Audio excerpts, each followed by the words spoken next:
What's up, you guys? I'm Sid. And I'm Soph. And this is Straight Candid Podcast. Here at Straight Candid, we say it how it is and we never sugarcoat the truth. We candidly discuss sex. I have a story about a first blowjob, relationships. Do not be like, hey, where are you? Where are you at? You come into the bar? I'm with your friends. Got you a drink. Whoa, whoa, whoa, whoa, whoa. Take a breath. Bowel movements and lots of them. Bowel movements happen, ho. We're fine. Doesn't matter. And expectations of navigating through your confusing as fuck mid-20s. Because your 20s are confusing and we're navigating them with you. Right there with you. Literally. These are the type of conversations you're probably having with your best friend behind closed doors. The only difference is we mic them up and have them for you. When somebody's commenting on their photos and you have to go to your friend who you also have a podcast with and say, can you go creep on this girl because she's bothering me?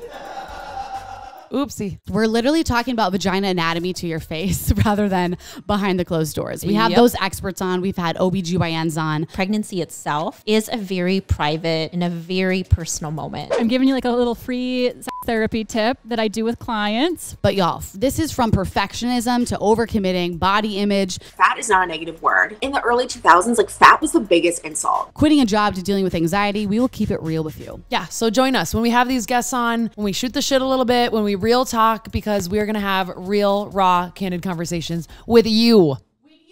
With you, Yes.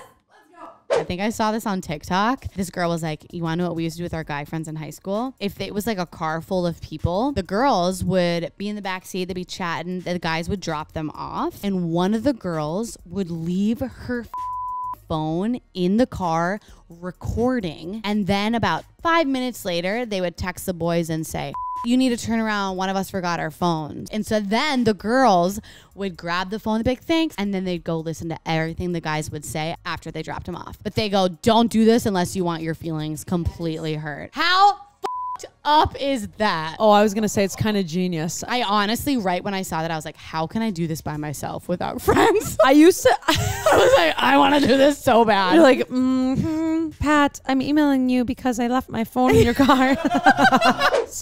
After having children, what should we know and what is it like? Because things change down there. Multiple things happen with the physical body. Whether you had a C-section or vaginal birth, things are different. How so exactly? If you have a vaginal birth, can you have sex like right away? Is it the recovery faster? You have to wait, I think it's like 6 to 8 weeks. Wow. That's longer than I thought. You wear a diaper for a while. What? You bleed pretty heavily for a long time after having babies. And ow. 2 months. You don't bleed the whole 2 months, it just depends on the woman, but you're not supposed to have any sort of sexual intercourse. And the thing is like for vaginal births, like everything needs to kind of heal down there and for it to feel better. And for C-section births, it's more about the scar and things like that. And then like the last thing you want to do is have sex. Yeah. Absolutely. And you're like, you don't feel sexy, obviously, but just because you're healing and you've got things that moved and you had birthed a human being. And there's fear because like for some women after sex, there can be sexual pain. The hard thing is like desire gets hijacked because like I have desire, but I'm so afraid it's going to hurt that I don't want to. This comes into play a lot of times for women right after they have babies because they're not sure whether sex will hurt or not, or if it'll even feel the same, because sometimes it doesn't feel the same afterwards either. And the things that worked before you had baby might not work now. Like your clit? Internal. Okay, yeah, not your clit. Your clit stays put. Okay. Okay, that's good. Thank God. That's all I care about. Your clitoris doesn't really move, but the inside parts do. And so like sometimes it can feel like you have to kind of maneuver yourself a little bit more. It's not like what will be pleasurable or not pleasurable. Like, you know, maybe before you had baby, you sort of knew how to move your body to like have more pleasure and more experience like that. And it might take some readjustment and sort of figuring out what's going to work or what's not going to work. But moms are tired, like so tired. Like I'm still tired.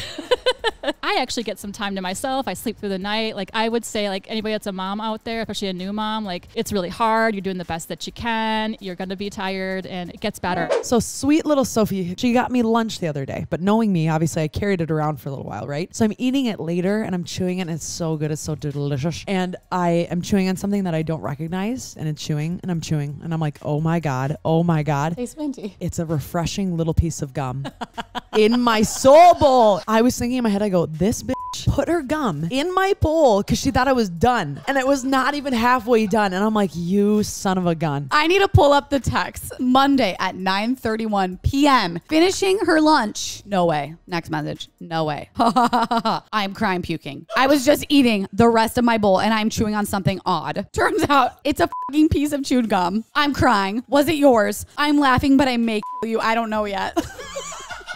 I was freaking out. I said, stop. No way, dude. No, wasn't mine because I've never opened your bowl. She goes, I'm crying. How did this happen? I literally almost puked all over. I was like, what the hell? I said, it's even grosser because I never opened your container. Long story short, I had just put a new trash bag in the trash bin, okay? And I had thrown the cap away. So when I hadn't finished the meal, I went back to the trash bin and there was nothing in it besides the cap that I had literally just thrown away. So I'm like, okay, I'll just put the cap back on. Turns out, sweet little Sophie had listened to me and said, don't put your gum on the table, put it in the trash bin. The gum was on the cap. So when I recapped my meal, the freaking gum was in my meal when I ate it for later.